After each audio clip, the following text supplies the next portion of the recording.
you were doing some computer sciences here and there, and I was like, trust, like at your age and doing this right now and having the mood, even when you approached me and say let's do this, I could tell like it's someone who's. But tell you what, whatever you as well, I try to go through your channel a bit. What you're doing is also great, man. Like I think it's gonna be helpful to your country as well. Like you are a young man who has a bright future. That's what I can tell you. You must keep going, Thank, man. thank you, man. I think a Ish, lot of I ish, think a man. lot of students like get stuck in their own habits and they don't even realize they're holding Yeah, themselves man. back. Yeah, like so how do they break out of that? And how can they build habits that actually help them become like lifelong learners? Like that's my question. Yeah. Man, ish, Mr. Man. So in South Africa, employment is very hard. Hey, in South Africa, we used to have these guys. This guy, he's late now. His name is Mr. William Smith. So he was doing more or less the very same thing that I'm doing, but he was doing it under the South African television broadcast. South Africa's favorite maths and science teacher has passed away after a long battle with cancer. Yeah, exactly. And also it also leads me to psychology and mindset, right? I think one of the important Yeah, aspects of learning beyond just the material itself is the mindset that a student brings to you. Like resonation with life, right? Like whatever you want to achieve in yeah. life, like try hard. And same and it applies with math, with everything like chemistry, You see. like, yeah, just by developing it, like it doesn't come from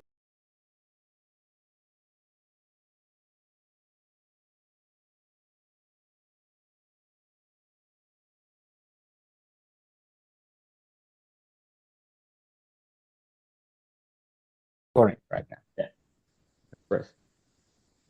Awesome. Maybe I can also have a recording on my side as well. Yeah, this will be really cool. Yeah. Sure. You can just confirm. Mhm. Yeah. Awesome. Yeah, let's do this. Let's do this. Okay.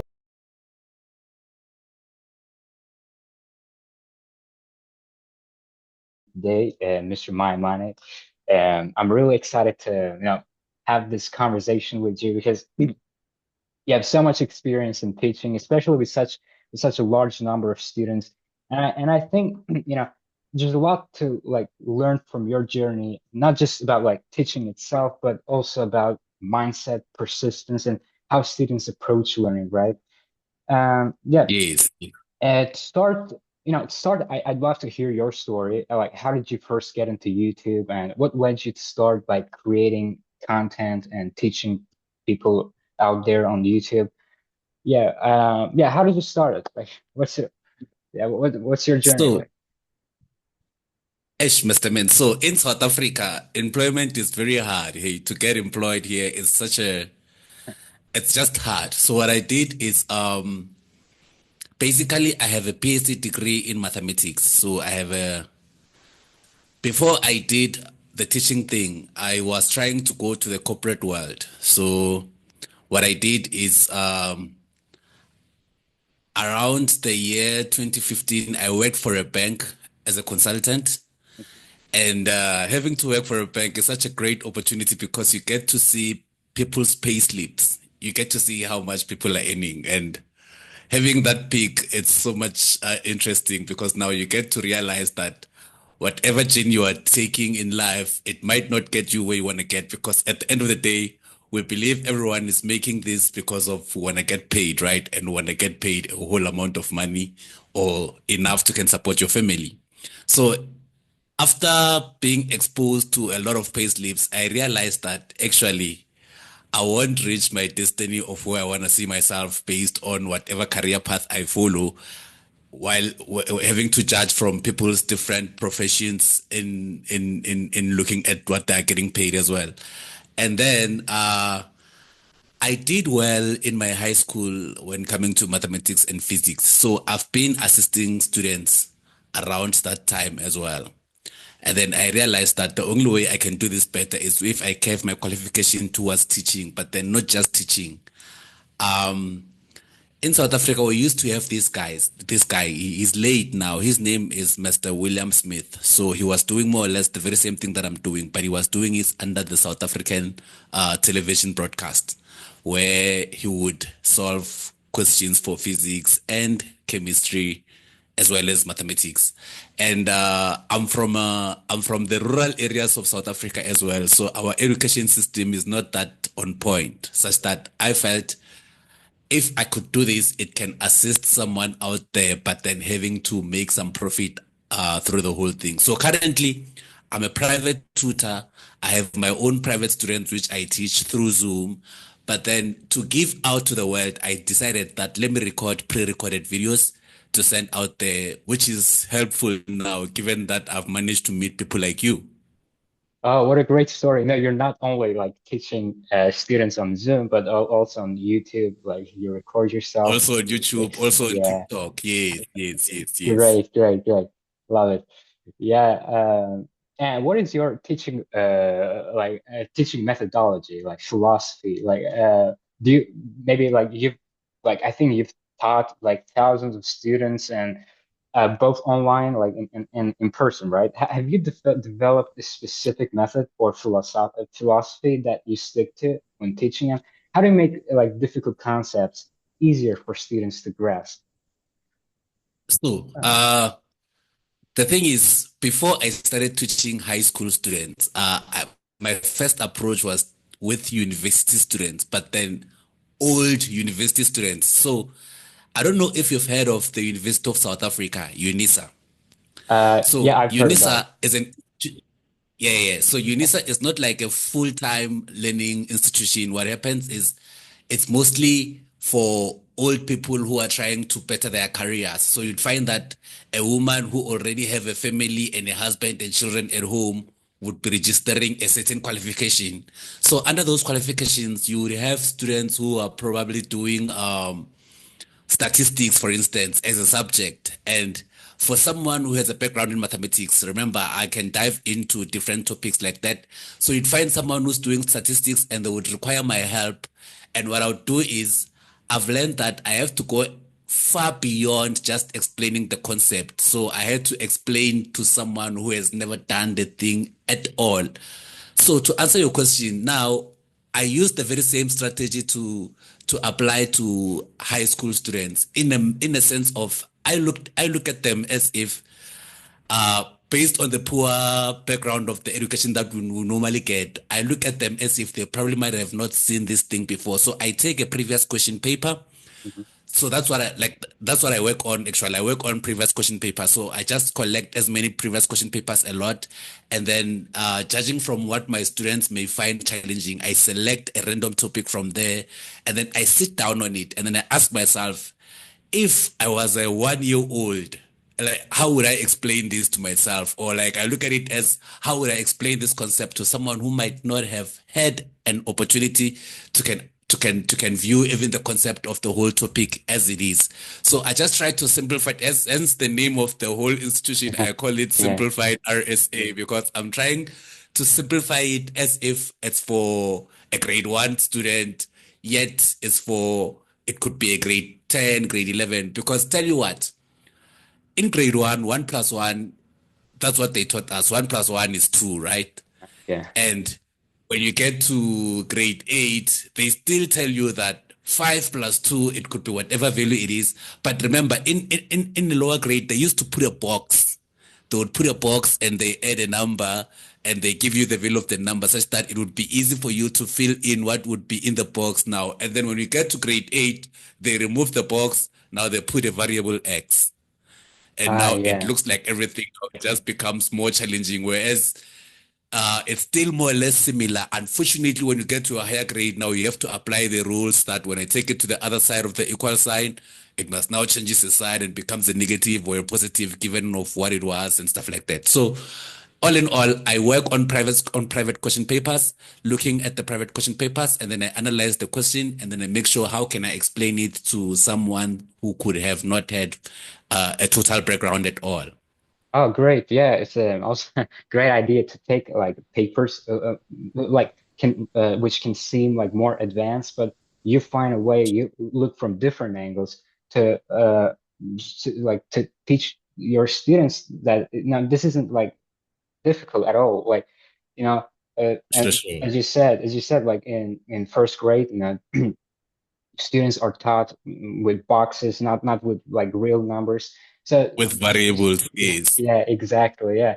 So and when you get into like in like to seventh or eighth grade, and it's it becomes a little bit scary, because there's no box and You with know, numbers, right?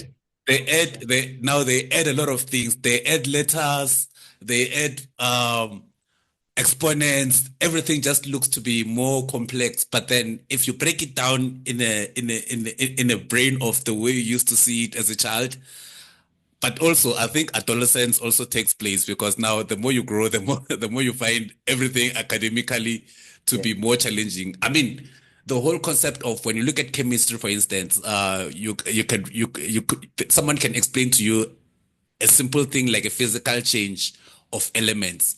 But then now, which is I could say it's something which you are relating to in reality. I feel like when you cook, a lot of chemical changes are happening there, but then you don't mind those because you're looking at the final product, which is the food. But yeah, then now, when you have to break it down in terms of the academic understanding, now talking about the evaporation, the changing phase from liquid to gas, it now look complex. All because now it is relatable to an academic world now because you have to get marks for it and they're telling you it's going to better your life to become greater when you're done with whatever school or whatever course you are involved in.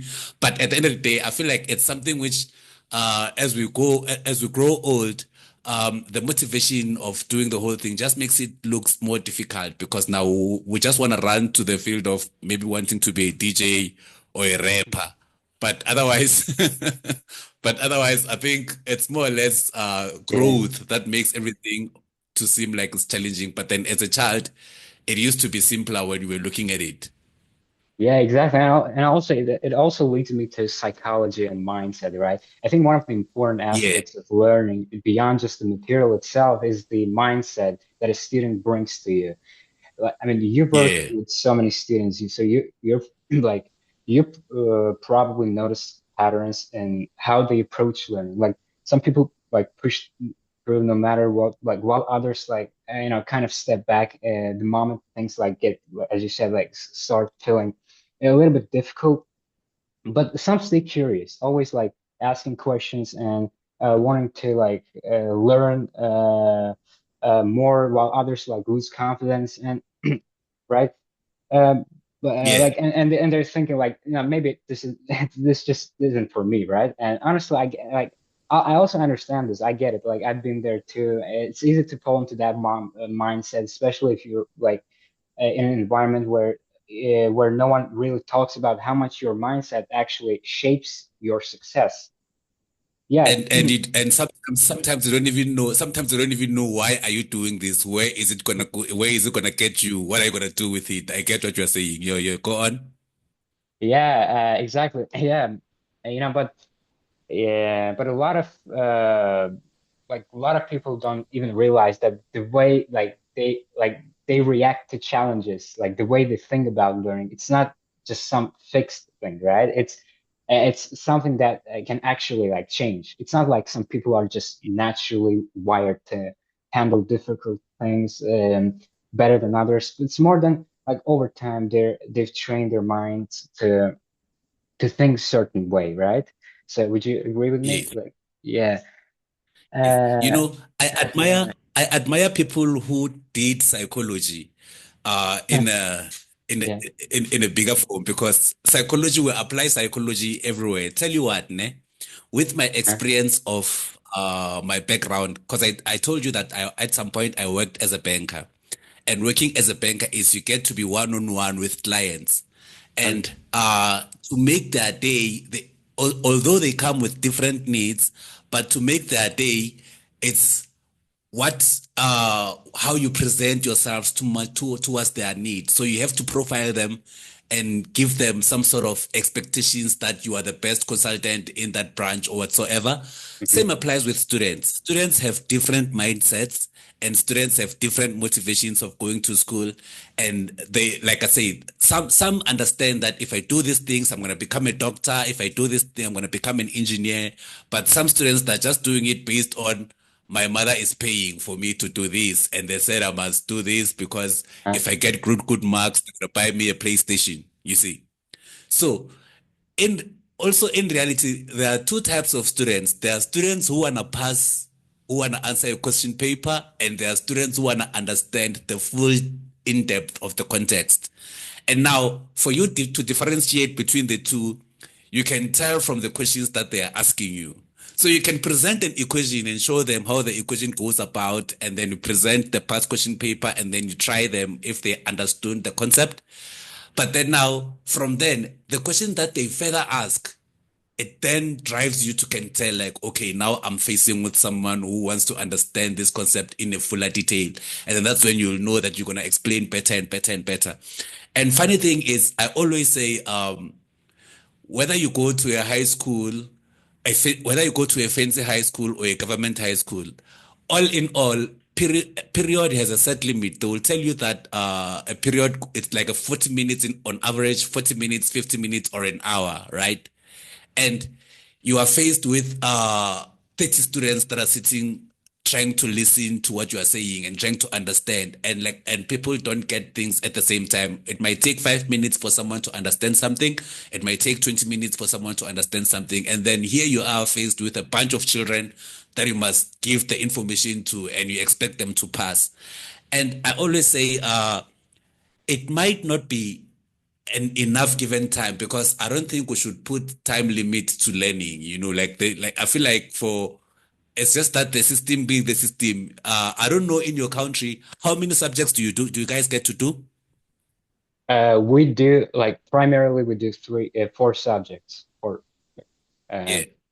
In my country, we do 7 subjects, whereby 3 subjects has to be languages, 3 subjects has to be languages. So one has to be your home language.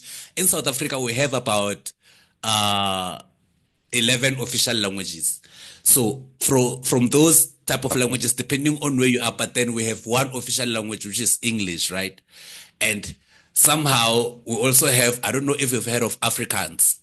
Africa, yeah, with double A, Africa, ES, right? Yeah. Afrikaans is from our suppressors. So we are from the background of apartheid where white people were ruling the entire country. So Mhm. it was a norm to do Afrikaans for each and every school. But then now, still about 80% of schools, they're still stuck with Afrikaans. It's a funny thing. It's a subject which we hardly even pass, but we have to do it anyway because it's part of the system.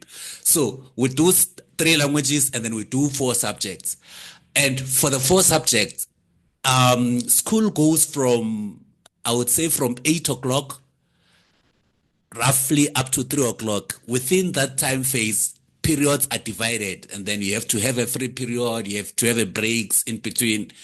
And like normally people are just doing it because it has to be done. Like I always say, you just born one day, you wake up one day, and you find yourself in school without even giving consent to your parents that I want to do this. They just put you there, and then you find yourself in school, and then you are expected to make them proud, and give good grades.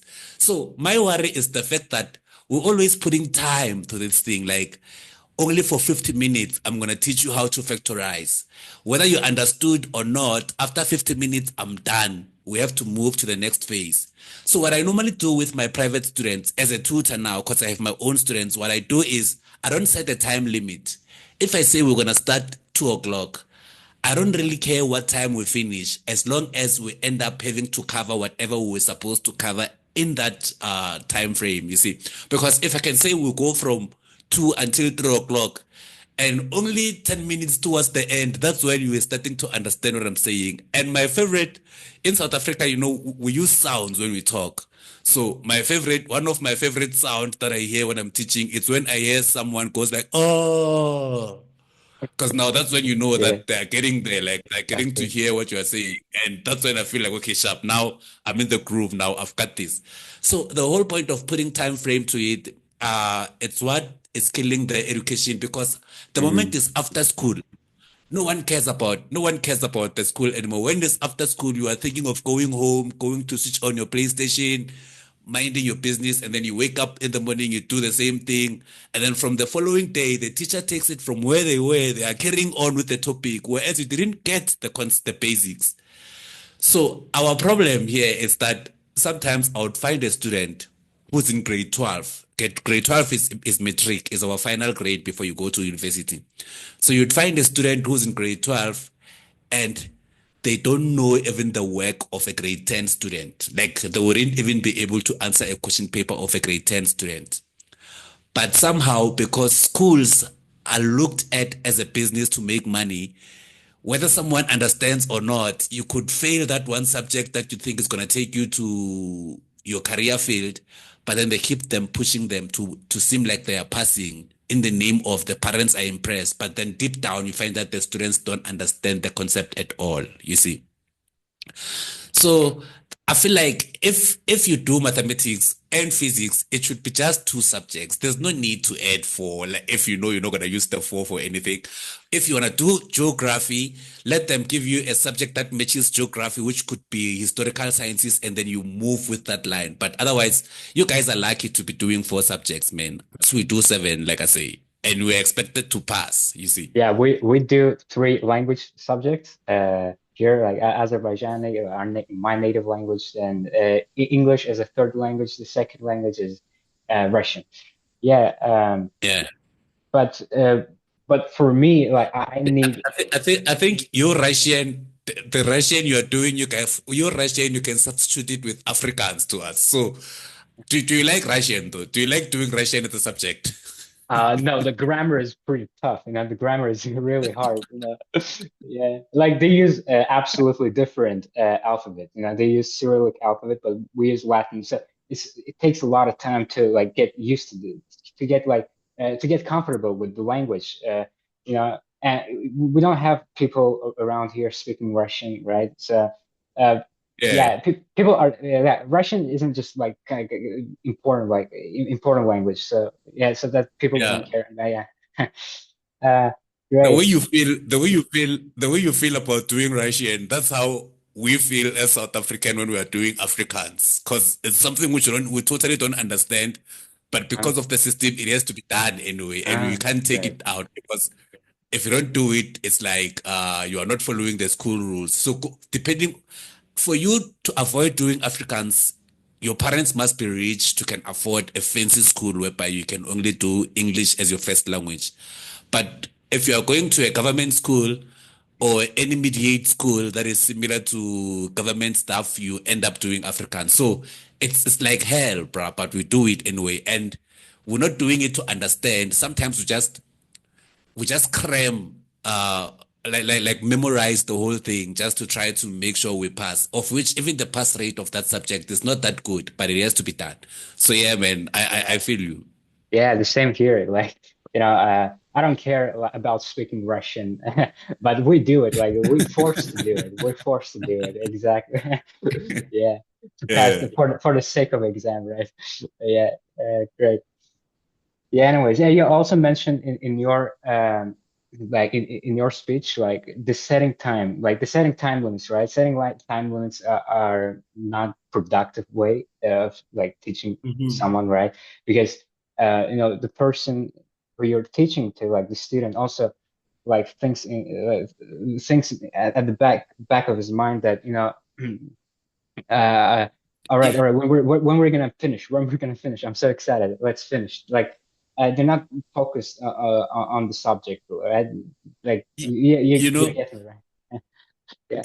and what they do is they are looking forward to the next period. You find that even during that period, a student is worried. Probably they didn't do the homework for the teacher who's coming next.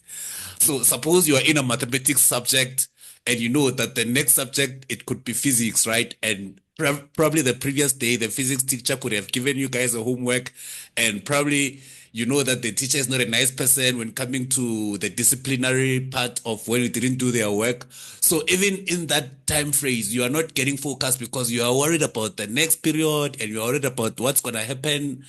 And after everything, you just can't wait to go home because let's be honest, school is boring the way the system presents it. I don't know in your country, but in my country, school can be so much boring. Yeah, school also the same. Like, no, I the other day I messaged you. Like, I told you that the school isn't kind of the people like after high school. In high school, students don't go to school, and the reason for that is that like the teachers are not like coming to classes often. Um, so yeah, here is like I think Why is that? Why is that? Are they not paying them well? no, they're paying them, but they're not coming. I don't know why. Because I think students are not present in the class, are not in the class. So, Yeah, uh, like it's also the cultural thing, right? In most public university, in most public schools, uh, high schools, right? Students prefer to yeah, go to private tutors to yeah, understand it better, to understand the concept or anything better, right? Any yeah. subject. Yeah. And yeah, that's the way it is. Please, So, please hold on. Please hold on. I have to switch on. I have to switch something off on the other room. Ne? okay. Just, Yeah. yeah, yeah. You will edit this part off when you are editing your stuff. Yeah, yeah, I'll edit this part. I'll cut it out. Yeah. Um, so yeah, so this is something that you've never heard about this situation before, right? This is something unique, like teachers and like students are not present. Like it's really crazy to think about, Yeah, right? yeah. Because Yeah. but it means you guys have freedom in your country because in my country, parents are the ones who make sure they push students to go to school. It could be less than 10% whereby the children are not what can I say? Where they're not respectful so much Uh-huh. such that they get to decide not to go to school. But then every parent in South Africa, they make sure that around 7 o'clock, no child is sleeping. Everyone should be at school. So it's more like parents are driving the whole thing. Even I myself right now, I'm trying because I've been in the corporate world and I realized that tutoring is not enough. Tell you what, right now I'm trying to get interviews to can go to be a government teacher, to go in class to be a formal teacher right now. So hopefully in few months from now, I'll also be that full government teacher because that's when you get a whole lot of a pool of All right. Good students. luck. Students are always Yeah. yeah. You must you must tell your high school teacher to refer students to my channel so because I can teach them if there's no one there. Yeah, definitely. Like some for like yeah, you teach like in English, but yeah, they're not interested to like learn this in English. But yeah, it's okay. I'll tell them anyways. Yeah. Yeah. Do you also get to learn mathematics in Russian? Yes. Yeah. I'm learning mathematics in Russian. I know mathematics in three languages, so like my native language, Russian and English. Yeah. Okay, that's interesting. I can't imagine learning any other subjects in Afrikaans, but then hey, things are not the same. Yeah, man. Yeah. But tell you what, whatever you as well. I try to go through your channel a bit. What you're doing is also great, man. Like I think it's gonna be helpful to your country as well. Like you are a young man who has a bright future. That's what I can tell you. You must keep going, Thank, man. thank you, man. Thank you. It's really, it has really inspired me. Thank you. Sure. Thanks so much. Yeah. Yeah. Yeah.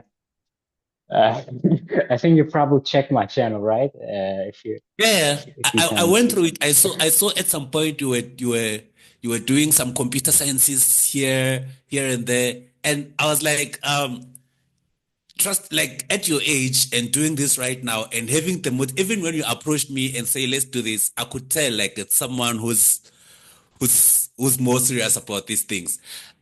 It's very much rare to find someone who gives in into education like the way you do and like I say it's very much impressive, man. uh I believe you are that student who's at school, even if no one is at school, such that for those who are not going there, you are the ones who are always there, and that's pretty impressive. I feel like you're gonna learn a lot, and you're eager to wanna learn things, and you're eager to wanna understand. It's gonna take you far, man. Yeah, thank you. Thanks a lot. Sure. Yeah, so anyways, where we left up. Do you have time? Do you have 10 minutes like to just we'll wrap it up in 10 minutes, like if you have. Yeah, yeah. I have. Let me just confirm quickly. I have a guy who is supposed to do. Uh, Who well, is if you don't supposed to have time, do. I would just yeah. No, no, no, no. Don't worry. I'm in control. Okay. I'm in control. Let me just confirm.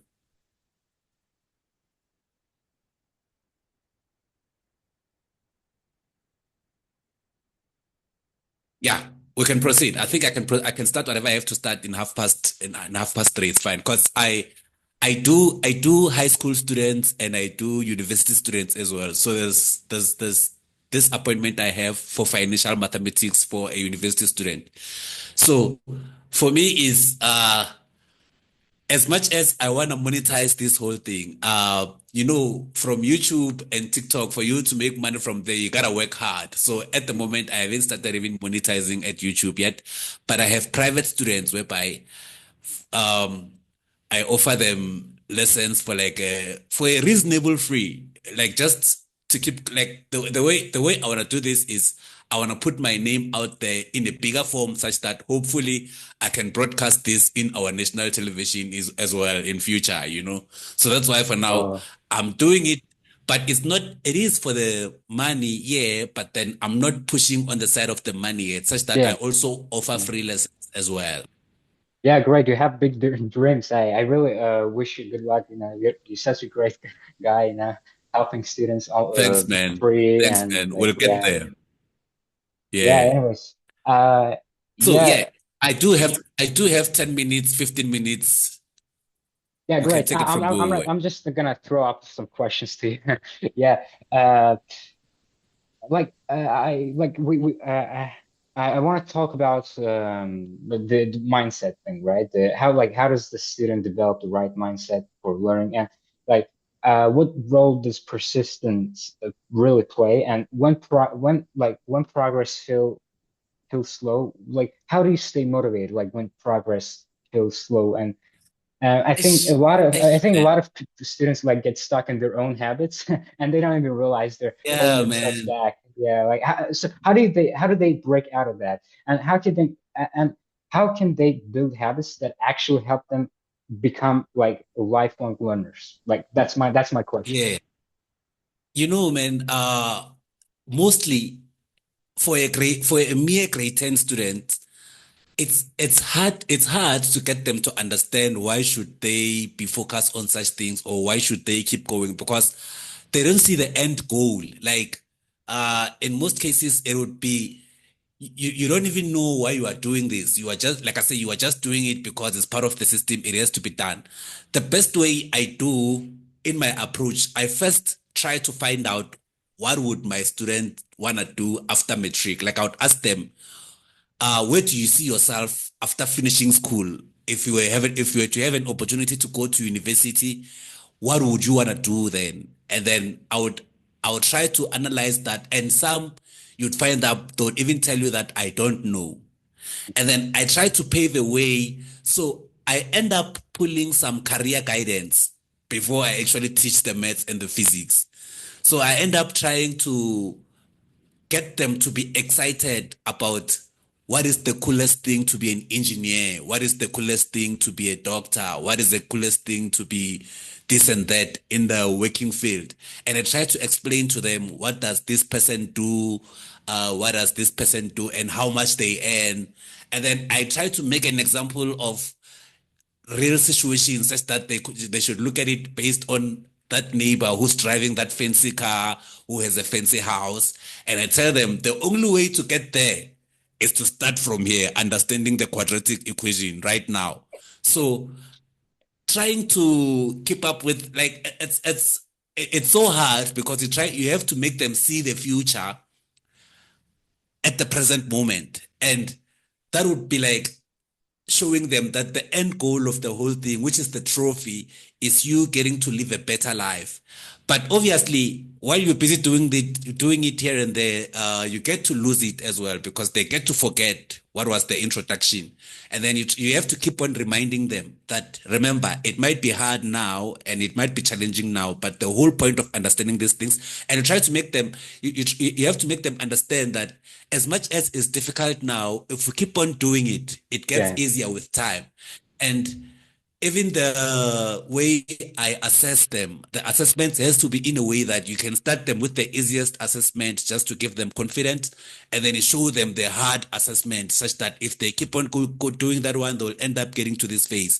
So it's a matter of, while you are teaching, you playing a role of a motivational speaker as well, trying to give them the motive of, if you do this, you're going to achieve this. If you do this, you're going to live this life. And you can give them an example of the worst case scenario, probably show them an example of a popular homeless person that you both know, and then you tell them that because they didn't go to school, that's how they get to live like this. So it's just a matter of motivating over and over and over. But it's not easy, man. It's so hard. Yeah, I know it's not easy. And like you said, like you said, like you mentioned there, you're telling your students dream of like how other people, how other wealthy, successful people are now living, and that kind of pumps them up.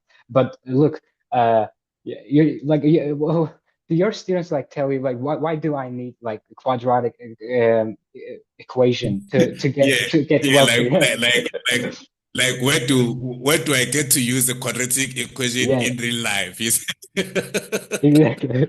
I get Yeah, I get questions like that a lot. I get questions like that a lot. And in most cases, part of my preparations, it would be, I would try to find a way to, well, it doesn't apply with all different types of equations, but then whenever I get a chance of introducing a chapter which I can relate in real life, how does it apply in real life? I try by all means to try to explain to them.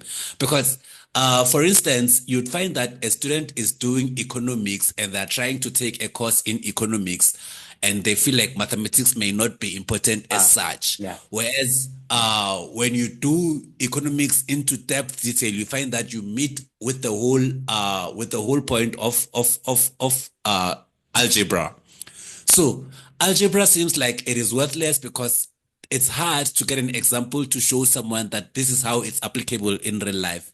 But in part of my preparations, whenever I get an opportunity to can relate any algebraic equation to reality or how it's applied in real life or how it end up being used, I try by all means to expose that such that people may understand why should we be doing this? How does it end up being? How do we end up applying such things in a real situation event?